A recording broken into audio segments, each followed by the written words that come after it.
अॻूणे सदर आसिफ अली ज़रदारी सां बलोचिस्तान जी अहम सियासी अॻवाननि जी मुलाक़ात।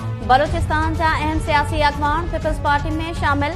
अॻूणो वफ़ाक़ी वज़ीर फतह मोहम्मद हुसैनी, अॻूणो सूबाई वज़ीर गज़ेन मरी, ताहिर महमूद, नवाबज़ादा जमाल रईसाणी, मीर फरीद रईसाणी, मीर अब्दुल्ला राहेजा ऐं मीर अला बख्श रिंद बि शामिल आहिनि।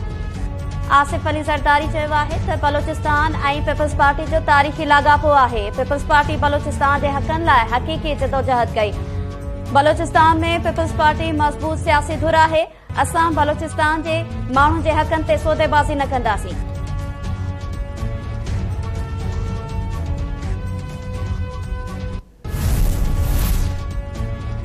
वज़ीर आज़म शहबाज शरीफ़ आला सतह वफ़द सुधो स्विट्ज़रलैंड रवानो। जेनेवा में रिथियल ॿोॾि मुतासिरनि जी बहाली बाबति डोनर्स कॉन्फ्रेंस में शिरकत करे पाकिस्तान जो मौक़िफ़ पेश कंदो।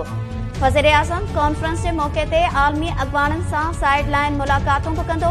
वज़ीर आज़म शहबाज शरीफ़ चयो आहे त जेनेवा कॉन्फ्रेंस में ॿोॾि मुतासिरनि जो केस दुनिया आॾो पेश करण जो मौक़ो मिलंदो। तरक़ी याफ़्ता ऐं दोस्त मुल्कनि आॾो ॿोॾि मुतासिरनि जी बहाली ऐं तबाही खां पोइ नए सिर तामीर लाइ जामे फ्रेम वर्क रखंदासीं। दुनिया जी तारीख़ में इंसानियत अहम मोड़ ते आहे। ॿोॾि सबबि आयल तबाही खां पोइ लखें पाकिस्तानी हमदर्दी ऐं यकजहतीअ जी ॻोल्हा में आहिनि। हाणोका क़दम ईंदड़ नस्ल जे बहितर मुस्तक़बिल लाइ अहम आहिनि। बुनियादी ढांचे जी बहाली, ज़िंदगी ऐं मइशियत जी नए सिर तामीर लाइ फंडिंग जो फ़र्क़ पूरो करणु अहमियत रखे थो।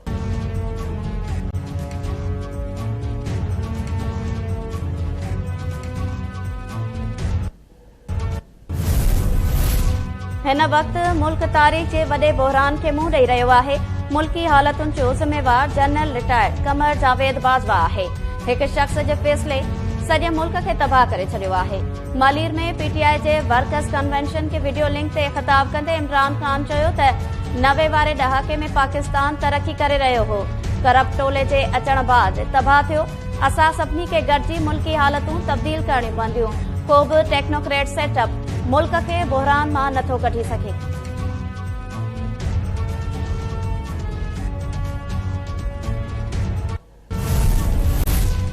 IMF पारां पाकिस्तान जे ॿोॾि मुतासिरनि सां हमदर्दीअ जो इज़हार। मुतासिरनि जी बहालीअ लाइ मदद जारी रखण जो अज़म। IMF जे तर्जुमान चयो आहे त जेनेवा कॉन्फ्रेंस ते वज़ीर आज़म शहबाज शरीफ़ ऐं IMF जे MD जूं तामीरी ॻाल्हियूं थियूं आहिनि। जेनेवा कॉन्फ्रेंस जे मौक़े ते IMF इख़्तियारनि ऐं नाणे वारे वज़ीर इसाक डार विच में साइड लाइन ते मुलाक़ात जो बि इम्कान आहे। मुलाक़ात दौरान नुमाया मसइलनि खे अॻिते वधाइण ते ॻाल्हियूं थींदियूं।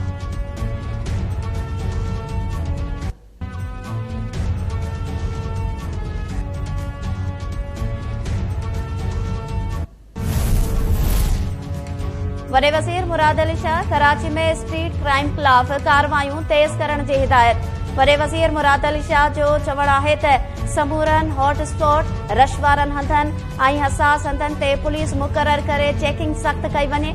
कराची में पुलिस जो गश्त बि वधाए ॾोहारियुनि ख़िलाफ़ क्रैक डाउन कयो वञे। जंहिं बि इलाइक़े में स्ट्रीट क्राइम वधी रहियो आहे उतां जे SHO खे तब्दील कयो वञे। SSP स्ट्रीट क्राइम ऐं ड्रग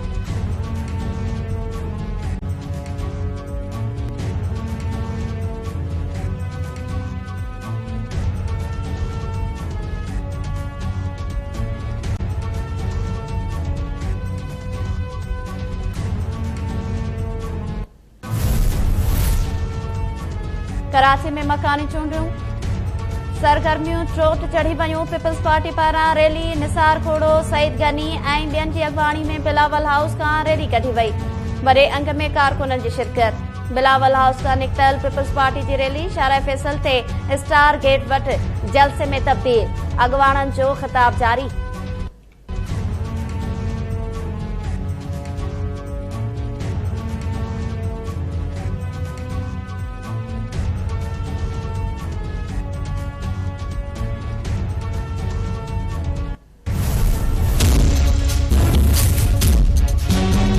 आम वाइपे जूं शयूं जेके आहिनि आसमान सां ॻाल्हियूं पिया कनि।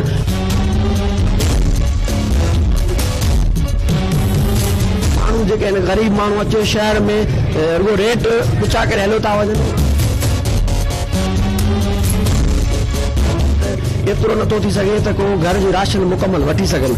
माण्हुनि जी बरसातुनि खां पोइ एॾी ॾाढी ख़राब सूरत हाल आहे जो वीचारा माण्हू अटे लप जे लाइ बि ॾाढो परेशान आहिनि। हुकूमती दावाउनि बावजूद सिंध में अटे जो बहरान संगीन थी वियो। कराची समेत सिंध जे अक्सर शहरनि में अटो 150 खां 160 रुपया फी किलो विकामण लॻो। गरीब माण्हू ॿिनि वेलनि जी मानी लाइ परेशान। हुकूमत ऐं ज़िले इंतज़ामिया ख़ामोश तमाशाई बणियल।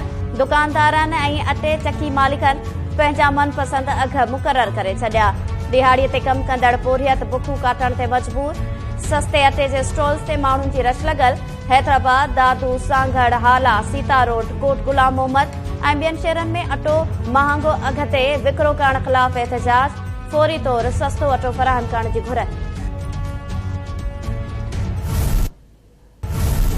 सिंध हुकूमत ने लोगों को रिलीफ देने के लिए, क्योंकि आटा महंगा हो गया है, हमने एक अपनी सब्सिडी स्कीम मुतारिफ कराई है जिसके तहत 65 रुपए किलो यानी कि 650 रुपए का 10 किलो का थैला जो है वो सिंध हुकूमत मुख्तलिफ सिंध के अजला के अंदर डिस्ट्रीब्यूट कर रही है। कल भी वाकया हुआ था, वो सस्ता आटा चूंकि प्रोवाइड किया जा रहा था, उसमें मैं समझता हूँ जो हमारी इंतजामिया है उसको इस तरीके से मैनेज करने की जरूरत है कि जो भगदड़ मचती है भगदड़ ना मची जाए, और शहरियों को भी थोड़ा सा उसके अंदर मैं समझता हूँ एतदाल लाने की जरूरत है कि वो भी कभी कभार जल्दी करने की कोशिश में कभी कभार इस तरह की भगदड़ मच जाती है। तरफ जमात इस्लामी प्रोटेस्ट करती है, ये इलेक्शन 15 तारीख का कराओ, आप कह रहे हैं मुत्तहिदा कौमी मूवमेंट प्रोटेस्ट करने का सोच रही है कि 15 तारीख को ना करें, तब भी कुछ लोग खुश होंगे, नहीं करेंगे तब भी कुछ लोग खुश होंगे। सिंध हुकूमत जे तर्जुमान मुर्तज़ा वहाब सिंध में अटो महांगो हुअण जो एतराफ़ कंदे चयो आहे त मार्केट में अटो 120 खां 125 रुपया फी किलो विकामी रहियो आहे, पर हुकूमत पारां लॻायल सस्ते अटे जे स्टॉल्स ते 65 रुपया फी किलो अटो मिली रहियो आहे। कराची में सहाफ़ियुनि सां ॻाल्हाईंदे मुर्तज़ा वहाब चयो त गुज़िरियल ॾींहुं मीरपुर ख़ास में सस्ते अटे जे स्टॉल ते बदनज़मी सबबि वाक़ियो पेश आयो। इंतज़ामिया अहिड़े क़िस्म जी विर्छ करे जो बदनज़मी पैदा न थिए। अवाम सस्तो अटो वठण लाइ तकड़ न करे।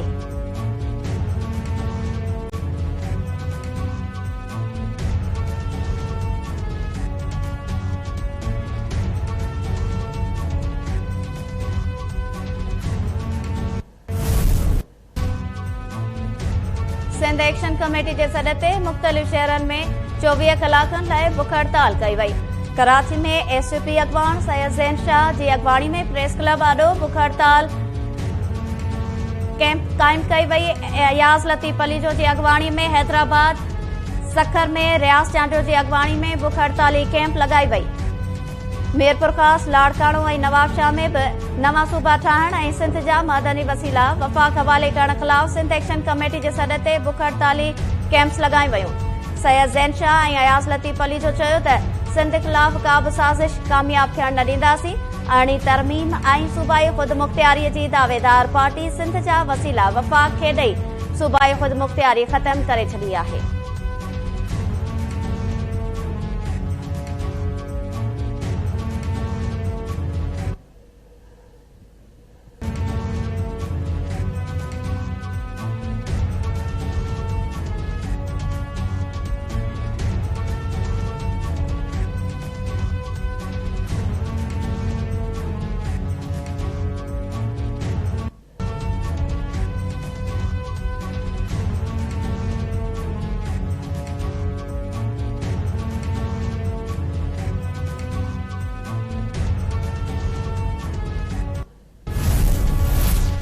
कंधकोट में बीमारियुनि ते ज़ाब्तो न आयो, वधीक 3 ॿार फोत। ॻोठ गामण जकराणी में 1 साल जो नसरुल्ला, 5 महीननि जो बाबर ऐं 5 महीननि जी आमना मलेरिया विघे फोत थी विया।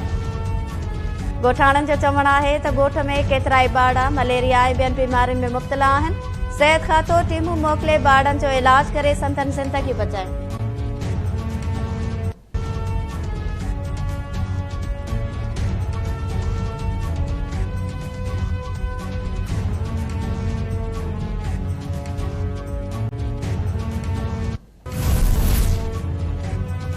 सिंध जे मुख़्तलिफ़ इलाइक़नि में रोड हादसनि जे नतीजे में 2 औरतुनि समेत 4 ॼणा फोत, 9 ॼणा ज़ख़्मी। शहदादपुर भरिसां सांगड़ रोड ते गाॾी ऐं मोटरसाइकिल में टक्कर, पीरसन ऐं संदसि ॾोहिटो फोत।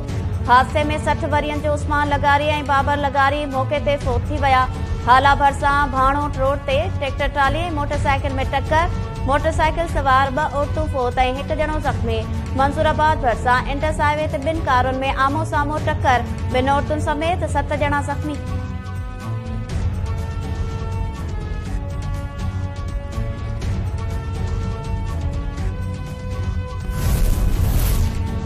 शिकारपुर में हथियारबंदनि जी फायरिंग में ज़ख़्मी थियल वधीक 1 ॼणो फोत। मार्ची वेलन चौंक वधी बथी वियो।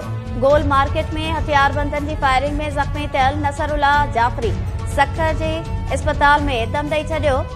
पुलिस मूजिबि फायरिंग में मोहसिन पहियार मारिजी वियो।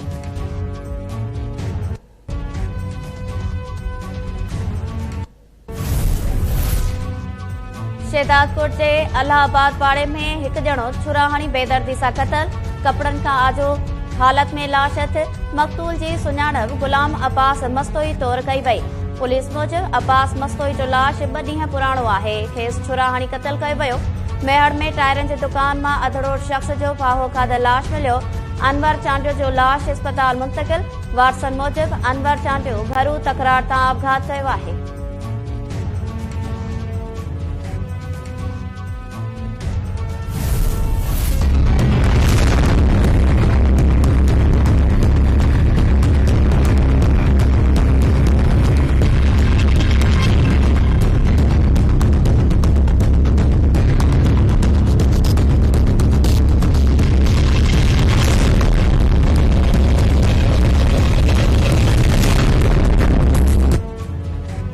मिठी में थर जी प्रेस जी प्रीपेड कैटेगरी साहिबजादा सुल्तान खटे वरिती। साहिबजादा सुल्तान 107 किलोमीटर जो ट्रैक 1 कलाक 8 मिंटनि ऐं 35 सेकेंड्स में तय करे रेस खटे वरिती।